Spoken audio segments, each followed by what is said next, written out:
Hi guys, इस video में हम लोग बात करेंगे क्लास 12th के एग्जाम्स कैंसिलेशंस को लेके।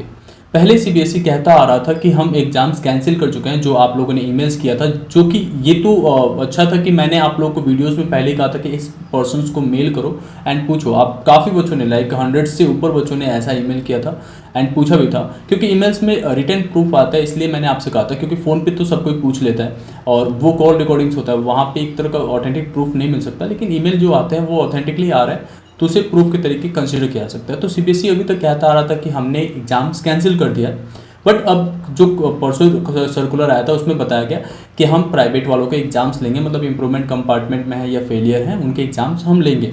ठीक है। जो एडवोकेट ममता मैम है उनसे जो बातें हुई और उन्होंने जो लाइव आके भी बताया, उसमें ये कहा कि सीबीएसई कहीं ऐसा हो सकता है कि जल्दी जल्दी में ज़्यादा सोचे नहीं हो और इसको जो है एग्ज़ाम्स कराने के तरफ देख लिया होगा। ठीक है। बट ये कहीं से भी उस तरह का सॉल्यूशन नहीं है कि सीबीएसई से ये गलती हो रही है कि हम प्राइवेट का एग्ज़ाम्स कराएंगे। लेकिन उन्होंने श्योरिटी के साथ ये कहा कि 100% वो श्योर है कि सीबीएसई इसे रिकंसिडर करेगी और एग्जाम्स को कैंसिल करेगी। इस वीडियो में आगे बढ़ने से पहले मैं आपसे रिक्वेस्ट करूंगा, नीचे गूगल फॉर्म दिया है डिस्क्रिप्शन में भी और कमेंट में भी मैंने टैग कर रखा है, उस गूगल फॉर्म को फिल करो। आप जो भी आपके रिक्वेस्ट है, जो आप कमेंट्स करना चाहते हो उसमें कमेंट्स पे लिखो। ठीक है। उसमें आपके कुछ डिटेल्स होगा एंड आप उसमें अगर आपके पास कोई प्रूफ है किसी वेबसाइट्स का या कुछ भी जिसमें कुछ लिखा है, क्योंकि मैं अकेले पर्सन्स वहाँ नहीं पहुँच सकता, तो अगर आपके पास कोई स्क्रीनशॉट्स वगैरह है तो आप वहाँ पे अपलोड कर दो, वो मैं चेक करूँगा। ठीक है। एंड उसे शेयर करेंगे। ठीक है। तो आप ऐसा कर दो, बस इट्स अ रिक्वेस्ट। और आप ट्विटर पे चलते रहो। अभी एग्जाम्स तो आपके भी कैंसिल होके ही रहेंगे। यहाँ सोचने वाली बात यह है कि जिस सीबीएसई को सारे स्टेट बोर्ड फॉलो कर रहे थे, सीबीएसई ने शुरू में कहा कि हमने एग्जाम्स कैंसिल करके, इसी चीज़ को स्टेट बोर्ड ने भी फॉलो करके कहा कि हमने भी एग्जाम्स कैंसिल कर दिया है। और ये भी कहा, क्योंकि स्टेट बोर्ड्स में सारे जो बच्चे रिपीटर्स होते हैं वो दोबारा फॉर्म फिल करते हैं, तो उनका भी यही कहा उनके लिए भी कि हम सारे बच्चों के लिए एग्जाम्स कैंसिल करें, मतलब जो रिपीटर्स हैं उनके भी एग्जाम्स कैंसिल, और जो पास्ट ईयर का जो परफॉर्मेंस था उसके बेसिस पे उनको जो है ग्रेस मार्क दे के पास कर दिया जाएगा, सबको प्रमोट कर दिया जाएगा। ठीक है। इवन सीबीएसई के पास भी बहुत सारे ऑप्शंस थे जिसके बेसिस पे एनालिसिस किया जा सकता था क्लास 12th वालों के लिए। ठीक है। कंपार्टमेंट में हो या इम्प्रूवमेंट में हो या फेलियर कैटेगरीज में है, क्योंकि आपने क्लास 10th पास करके ही क्लास 12th में आए हो, तो आप आपके जो है कुछ ना कुछ एनालिसिस के बेसिस से क्लास 10th का बेसिस उठा लेते हैं। अगर आप कंपार्टमेंट में हो तो बेस्ट जो आपने एग्जाम्स में पास करके हो उनका वो लोग एवरेज मार्क्स लेके भी, जो 3 सब्जेक्ट मैंने बताया था आप लोग को, एक मैंने बताया था कि मार्किंग आपके असेसमेंट इस तरीके से हो सकता है, वो सारे ऑप्शंस ही हैं असेसमेंट करने का। बट सीबीएसई इस पर वर्कआउट नहीं करना चाहता और एग्जाम्स करा के आप लोगों का वो पूरी तरीके से परेशान करने के मूड में है, मतलब एक तरह से आपको ऐसे ही स्ट्रेस में डाल दिया है। अगर सीबीएसई अपनी जिद पे रहा कि हम एग्जाम्स कराएंगे, तो इस तरीके से देखा जाए तो आपका साल भी बर्बाद हो सकता है, क्योंकि देखो अगर एग्जाम्स अगर होगा तो जून जुलाई, इन्होंने कहा कि रेगुलर वालों के रिजल्ट्स आने के बाद से हम एग्जाम्स कराएंगे और फिर प्राइवेट वालों का रिजल्ट हम निकालेंगे। ठीक है। तो ये एक तो पार्शलिटी यहाँ पे हो जा रहा है। और एग्जाम्स अगर आपके जुलाई के बाद से अगस्त में कराते हैं या अगस्त के बाद कराते हैं, तो आपके जो रिजल्ट्स ही है वो सितंबर तक आएंगे, तो आप कैसे अपने फ्यूचर्स को डिसाइड कर पाओगे कि मुझे आगे करना क्या है। या कॉलेजेस जब एडमिशन्स बंद कर देंगे तो आप किस कॉलेज में एडमिशन लेने जाओगे, जो आपका गोल है वहाँ तक तो पहुँचना बहुत मुश्किल हो जाएगा। तो एग्जाम्स तो कैंसिल कराना ही पड़ेगा। और देखो यहाँ पे जो है बिहार बोर्ड ने कंपार्टमेंटल का सारे बच्चों का कहा कि हम ग्रेस मार्क दे के पास करेंगे। इवन मैंने कल ओडिशा वाले का, ओडिशा गवर्नमेंट का मैंने आपको दिखाया, तो ओडिशा बोर्ड ने भी यही कहा कि जो रिपीटर्स हैं, एक्स रिपीटर्स, उनके जो पास्ट परफॉर्मेंस है उसके बेसिस पर हम प्रमोट कर रहे हैं। ठीक है। इस तरीके से अब इवन देखो रेगुलर वालों के साथ भी न्याय नहीं हो रहा है।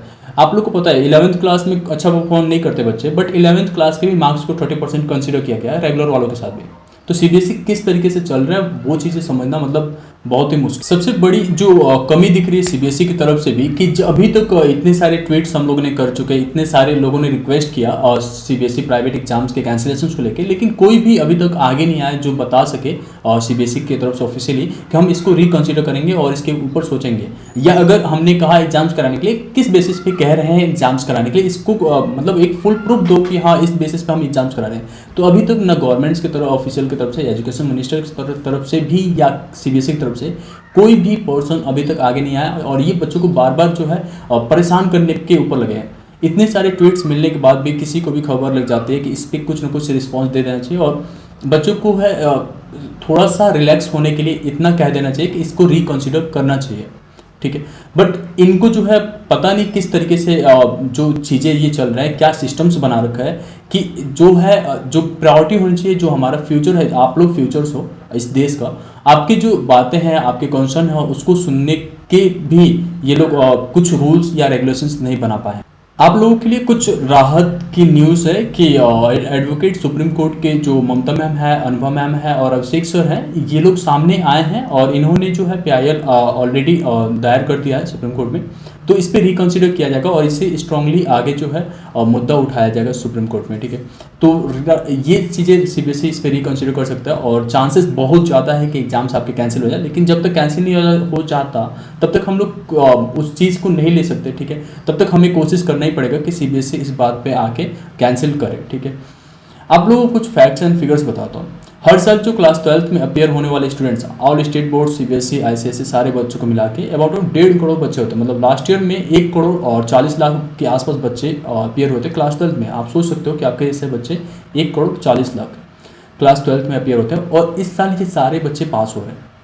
केवल CBSE में ही रिपीटर्स जो हैं इनको पास नहीं किया जा रहा है, जो कि 3 से 4 लाख बच्चे हैं। और इस बार जो आप लोगों ने फॉर्म फिल किया है वो पूरा प्राइवेट्स और कंपार्टमेंट इम्प्रूवमेंट मिला के अबाउट ऑफ क्लास 12th के 1.5 से 2 लाख बच्चे हो आप लोग, ठीक है। आपके ये एग्जाम्स कराने का मुद्दा रख रहे हैं। हर साल जो एग्जाम्स देते हो रेगुलर स्टूडेंट देते हैं, उसमें से लगभग जो हर स्टेट बोर्ड में बताता हूँ मैं आपको कि यूपी बोर्ड में around of 25 lakh class 12th में अपियर होते हैं स्टूडेंट्स, जिसमें से 1 लाख के आसपास स्टूडेंट जो हैं एब्सेंट हो जाते हैं, एग्जाम्स देने ही नहीं आते हैं। मतलब सोचो इस बार फॉर्म फिल कर दिया वो और एब्सेंट होने वाले थे या कहीं जॉब कर रहे हैं नहीं आ सकते, उनके भी रिजल्ट्स बन जाएंगे इस बार, ठीक है।